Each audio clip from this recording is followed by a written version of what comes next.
Sasa hili ni genge la majambazi ambalo kazi yake kubwa ni kuteka watu na kuwapigia ndugu zao walipe pesa ndo wawaachie.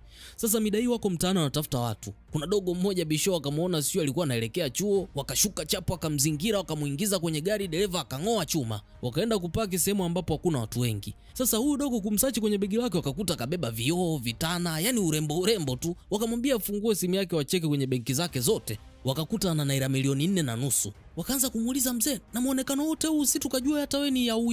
Yaani una milioni 4.5. Yaani imagine milioni 4.5.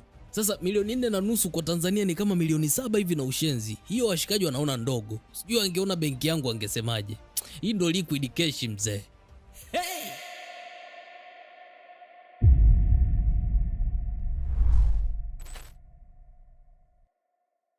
Wengi tumesahau kujiunga na channel ya E7 Beats ya WhatsApp ambapo kule tunatoaga taarifa za kila aina. Usichelewe, bonyeza link hapo kwenye comments, itakupeleka moja kwa moja WhatsApp. Join hiyo channel ili uwe unapata taarifa mapema zaidi. Sasa mama yake yule dogo akaja polisi kutoa taarifa kwamba mwanae katekwa. Yeye mwenyewe ana taarifa za kutosha kwa sababu kapigiwa simu tu ndo kaambiwa hivyo. Kwa hiyo akawa elewani na polisi hapa. Polisi wanamuuliza maswali mengi, mama majibu hana, alafu kapaniki ikawa kelele tu. Punde akatokea afande mmoja white anaitwa Desmond. Akauliza kuna shida gani hapa? Mama akasema saa, wamemteka mwanangu ameenda naye msituni. Akatoa taarifa yote pale. Desmond akamwambia kaa hapo tuanze kumtafuta mwanao. Mama akashukuru sana. Desmond akamwambia wenzake kwamba ataishughulikia hii kesi mwenyewe kwa hiyo usijisumbue. Hapo hapo tunaonyeshwa picha ya Desmond ukutani humu kituoni imeandikwa askari polisi bora wa mwaka. Huyu jamaa inaonekana anaifanya kazi yake vizuri sana. Huku upande wa pili tunakutana na mama yake Desmond yuko na mdogo wake. Mama yake Desmond anaumwa sana na anayemzingatia ni huyu tu mdogo wake. Mama aligoma kabisa Desmond asipewe taarifa yoyote kama yeye anaumwa. Kuna kastori hapo nyuma kwa nini mama hataki Desmond aambiwe kama yeye anaumwa. Tutajua baadaye. Ndogo mtu akawa anasema inabidi tu umwambie kwa sababu ndo mwanao pekee, huwezi kumkana. Lakini bado mama akawa mgumu. Sasa huku upande wa pili, wazee, kumbe Desmond ndo jambazi kuu, yani ndo anaongoza ili genge lote. Na ndo maana alisema ataishughulikia kesi ya ule mama kule kituoni, akasema ataishughulikia mwenyewe. Kwa hiyo mchizi akaanza kuhoji, kwa nini sasa hivi wanateka watu ovyo ovyo tu mitaani alafu mchana? Kuna mwana anaitwa Dogi akatokea akamwambia mzee, mtulia bana. Wewe si mshikaji wangu. Huyu Dogi ndo aga anaongoza endapo Desmond hayupo.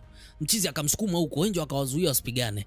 Deko akauliza, kwa hiyo huyo Dogo yuko wapi? Enjo akasema Bosco na Pluto ameenda naye ATM huko akatoa hela. Huyu Dogi ndo mwehu sasa. Akawa anamwambia Deko kwamba mimi nafanya kazi yangu vizuri. Kwa hiyo wewe kazi yako ni kusafisha uchafu tu tunaofanya. Mimi ni mwanao Dogi, mzee wa kazi. Likatoa na ulimi kama mbwa. Kuna mateka akapiga kunga mchizi akamtolea chuma, mnyamaza nitamwaga ubongo huo. Sasa kuna mateka mwingine walimtajia mzazi wake pesa nyingi sana. Deko akasema wampigie sasa hivi wamwambie alete naira milioni 10 tu. Kweli mzee akapigiwa. Deko akasema una masaa 5 kuleta naira milioni 10 la sivyo binti yako anakufa. Binti naye akaanza kupiga kunga, baba nisaidie, sitaki kufa, nisaidie. Huyu mateka wa kiume naye akawa anapiga kelele kichacha, mbwa kikampanda Dogi akatoa chuma akamuua huyu jamaa. Kisha akashika simu akamwambia mzee, umesikia? Unasikia? Ukiendelea kuchelewa nitampa na huyu binti yako Dogi. Deko akajaa hasira kishenzi, apendi watu wauawe.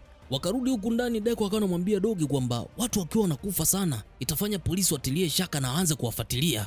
Hakuna mtu atajali endapo tutakuwa tunapiga tu hela, lakini tukiendelea kuua watu hata serikali itaingilia kati. Dogi kwani anaelewa sasa. Yeye anaamini kwa kuwa Deko huko polisi huko basi wako salama. Deko akamwambia mzee, siwezi kuwa nasafisha uchafu wako kila siku. Hapo hapo Bosco na Pluto akaingia kutoka ATM na mpunga ule dogo. Mchizi akawapongeza kwa kazi nzuri kisha akaondoka na Enjo kwenda kuchukua ile milioni 10. Hizi ndo kazi zao za kila siku. Yaani polisi bora wa mwaka.